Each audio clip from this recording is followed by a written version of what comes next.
Intervention de François Mitterrand à l'Assemblée nationale.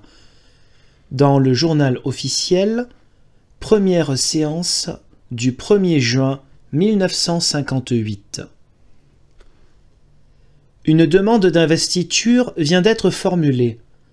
La déclaration d'investiture traditionnelle a été lue.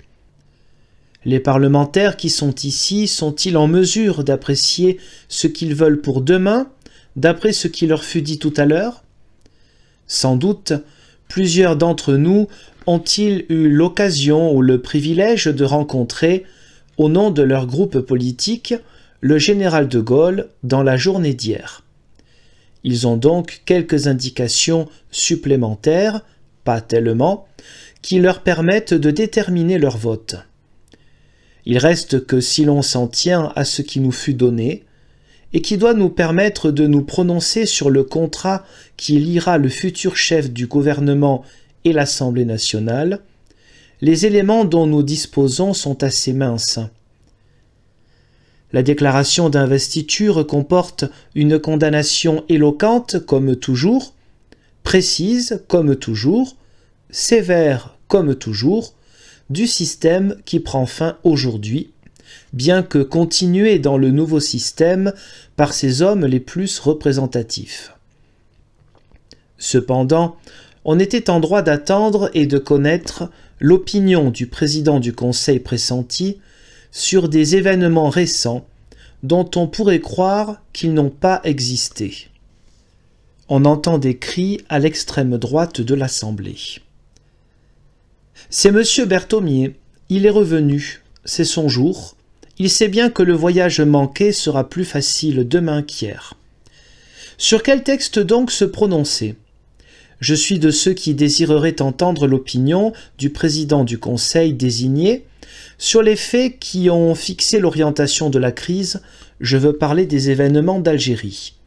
Or, pas plus aujourd'hui qu'hier, je ne suis en mesure de me prononcer autrement qu'à la faveur d'indications telles que celle-ci, l'armée scandalisée de la carence des pouvoirs publics. Il faut donc examiner le contexte, contexte favorable, contexte défavorable. Contexte favorable. L'homme au prestige unique, à la gloire incomparable, au service rendu exceptionnel. L'homme de Brazzaville qui, plus qu'aucun autre, signifie par sa seule présence à cette tribune une espérance pour les peuples d'outre-mer. Oui, c'est une espérance pour beaucoup de nos frères. Enfin, le général de Gaulle incarne l'autorité indispensable à la conduite des affaires publiques, et cela n'est pas négligeable, même si cela nous fait entrer déjà dans le contexte inquiétant.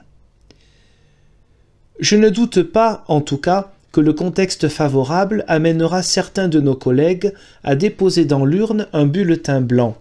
Je ne doute pas qu'ils sont sincères et que dans le grand débat on se pose la question: De Gaulle sauvera-t-il la République ou bien la perdra-t-il?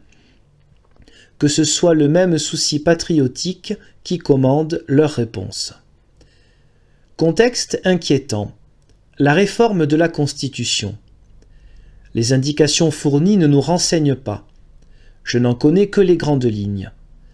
Serais-je obligé de recourir au souvenir d'un itinéraire qui commence à Bayeux? Peu importe. Nous ne nous battrons pas pour les rites, pour les mœurs, pour les travers de ce système tant dénoncé. Quelques-uns des hommes qui entourent le général de Gaulle dans son gouvernement sont d'ailleurs particulièrement qualifiés pour le défaire. Ce système, ils l'ont fait, ils l'ont géré, ils l'ont perdu. J'ai voté, avec mes amis de groupe, qui se partageront dans ce vote, contre la Constitution de 1946. Et j'ai voté, avec les mêmes amis, pour tous les projets réformant cette même Constitution. Cependant, j'ai tout lieu de croire qu'il ne s'agit pas en l'occurrence, c'est bien clair, d'une réforme de la Constitution, même à la manière de M. Pierre Pfimlin. Il s'agit tout bonnement, pourquoi le nier, le taire ou l'oublier, d'un changement de régime.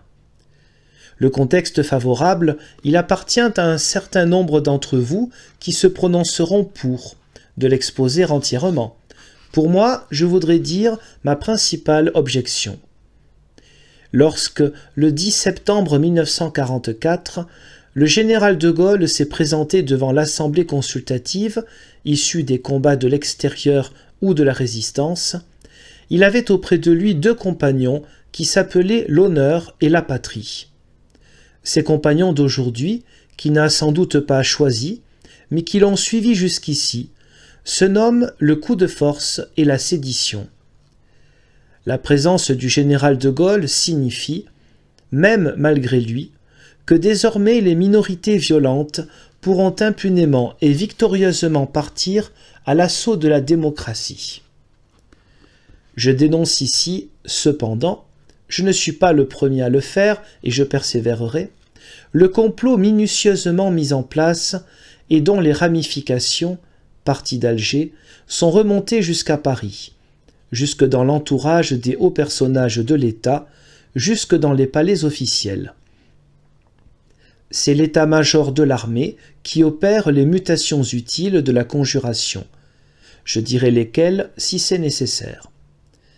C'est un officier supérieur qui, à la tête de son régiment de parachutistes d'élite, quitte, 2 jours avant l'émeute, la frontière tunisienne pour occuper un nouveau poste à Alger où il se révélera l'âme ardente de l'insurrection. C'est un officier général dont certains de nos collègues se souviennent qu'il fut, du côté de l'Étoile, je ne voudrais pas être discourtois en le leur rappelant, l'organisateur d'une violente manifestation où le président du Conseil et le ministre de la Défense nationale furent frappés et qu'une mutation opportune le transféra au Sahara avant qu'il ne devienne lui aussi l'un de nos interlocuteurs valables du Comité de salut public d'Alger. C'est la quiétude de la justice militaire d'Alger à l'égard de contre-terroristes inculpés. Ah, mesdames et messieurs, ne vous indignez pas.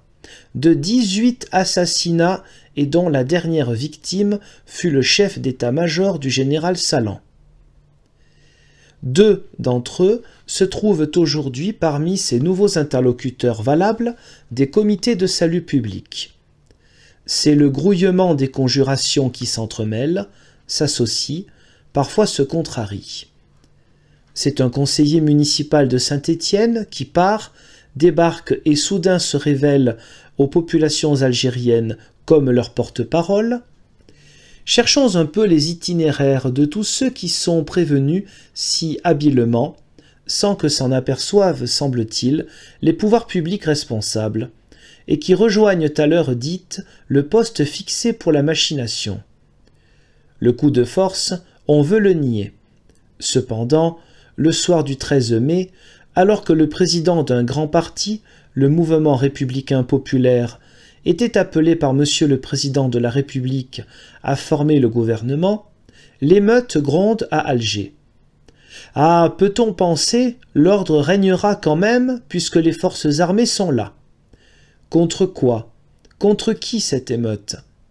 Contre ce que nos interlocuteurs valables du Comité du salut public d'Alger appellent le gouvernement à l'abandon, et que va présider un homme qui, disent-ils, a pris rang et premier rang parmi les bradeurs de l'Empire. C'est un journal d'Alger que je cite. Monsieur Pfimelin est donc classé parmi les bradeurs patentés. Chef du gouvernement, l'émeute est fomentée contre lui.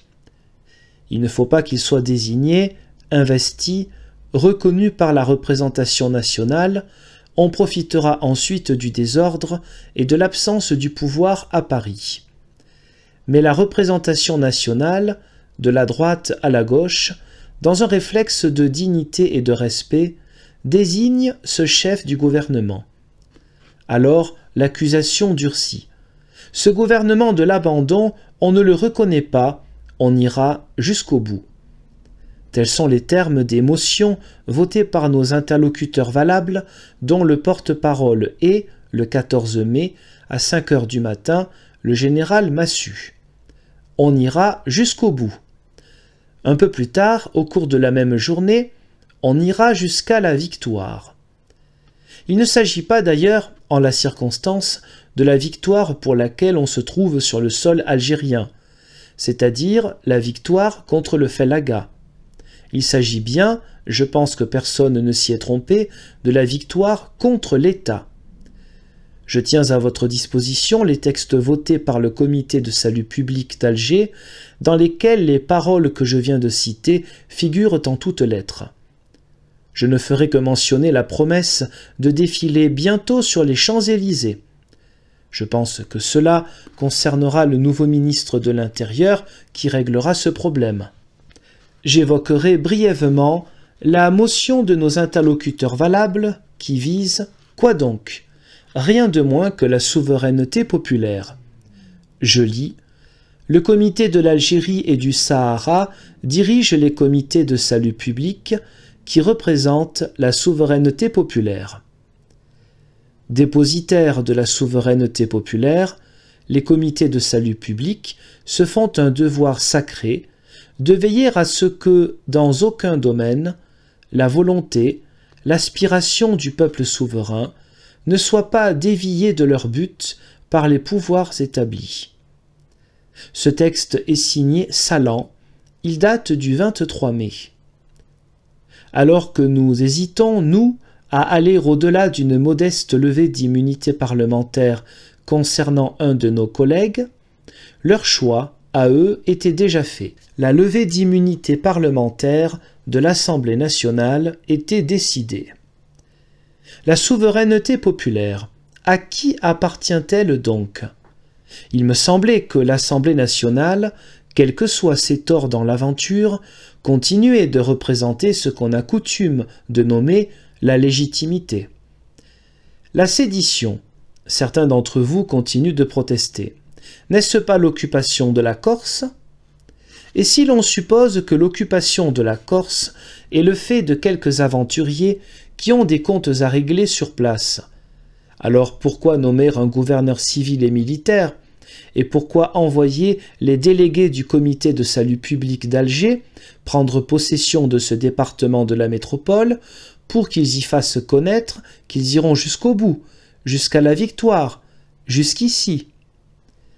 Voilà des événements qui nous permettent d'affirmer qu'il n'est pas tolérable que nous nous trouvions placés devant ce choix, ou bien accepter le président du Conseil qui nous est présenté aujourd'hui, ou bien subir les coups de ceux qui nous menacent, qui avertissent clairement, franchement, sans aucun doute possible, que là est la dernière limite de leur consentement. Mais alors qu'il était encore temps de résister et de faire respecter la loi, le gouvernement de la République, qu'une forte majorité avait désigné, disparut. Ce gouvernement est mort comme il avait vécu, tristement. Plutôt que cette disparition soudaine, j'aurais, en ce moment décisif de notre histoire, préféré entendre une voix pareille à celle d'Abraham Lincoln et qui aurait répété l'exhortation fameuse du 15 mars 1861 « C'est entre vos mains, mes concitoyens, et non dans les miennes, que repose le grave signal qui ouvrira la guerre civile. Le gouvernement ne vous attaquera pas, vous n'aurez pas de conflit à soutenir, que vous ne soyez vous-même les agresseurs. » Oui, j'aurais aimé entendre ces paroles. Cela aurait peut-être empêché la venue de ce jour où nous sommes, ce jour où le général de Gaulle se présente devant nous, ce jour où nous sommes placés devant un ultimatum. Oui, c'est cela qui commande mon vote. J'estime qu'à l'Assemblée nationale, la question est posée. Ou bien vous acceptez un président du Conseil dont les mérites sont immenses et dont le rôle doit permettre, cela est supposé, la réconciliation nationale, mais qui est déjà l'élu des comités d'Alger, ou bien vous, la représentation nationale, serez chassé. Cela figure également dans une motion que j'ai sous les yeux du comité de salut public d'Alger. En bref, cet ultimatum, nous ne l'acceptons pas. En bref, au moment où l'Assemblée nationale va se prononcer, au moment où, comme son passage solennel l'a rappelé ici même avant-hier, le plus illustre des Français se présente devant nous, je ne puis oublier que le général de Gaulle, président du Conseil pressenti, fut appelé d'abord et avant tout par une armée indisciplinée. En droit, le général de Gaulle tiendra ce soir ses pouvoirs de la représentation nationale. En fait, il les détient déjà du coup de force. Quelqu'un vient de dire « Dans quelque temps, vous vous rallierez ». Eh bien oui, si le général de Gaulle est le fondateur d'une forme nouvelle de la démocratie. Si le général de Gaulle est le libérateur des peuples africains, le mainteneur de la présence de la France partout au-delà des mers, s'il est le restaurateur de l'unité nationale, s'il prête à la France ce qu'il lui faut aussi de continuité et d'autorité, je me rallierai, mais à une condition. Des interruptions empêchent l'auteur de terminer sa phrase, il reprend. Puisqu'il s'agit de nous séparer pour des mois, puisqu'une seule chose est claire dans ce qui nous a été annoncé, c'est que nous serons sans délai en congé. Puisque nous savons que nous est réservée une séance de pure forme, imposée par la Constitution, le premier mardi d'octobre, puisque le général de Gaulle nous invite à nous taire et à le laisser faire, je pense que c'est maintenant qu'il faut crier à la nation que les hommes qui se battent pour la liberté et pour la souveraineté populaire, même s'ils ont le cœur plein d'inquiétude, même s'ils sont angoissés, ne se laisseront pas aller au désespoir. Il y a encore beaucoup à faire, et la France continue. Il y a la foi et il y a la volonté, et il y a au bout du compte la liberté victorieuse dans la patrie réconciliée. Cet espoir me suffit, m'encourage, m'accompagne au moment où je vais voter contre l'investiture du général de Gaulle.